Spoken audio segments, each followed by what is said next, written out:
I just ran that second bead. I gotta step away from the generator so y'all can hear me. But I just ran that second bead. I went halfway on top of the other weld, and I put the other half right on the toe of the metal so it blends in real nice and makes it look like one bead. Let me give you guys a shot of that profile, and yes, it's hot as fucking hell out here.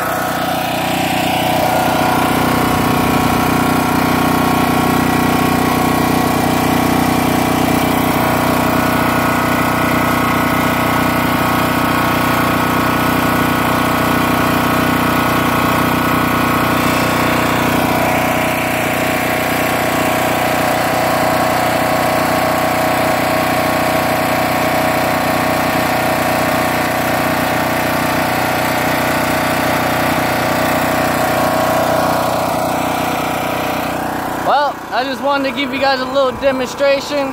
I see a lot of people, they don't really wear a lot of protective equipment, but you gotta remember a welder puts out UV rays, and the more protection you have against that, like leather, the less UV rays you put into your body, the less chances of you catching cancer. So I hope that was a good demonstration for everybody who wants to see what my weld profiles look like.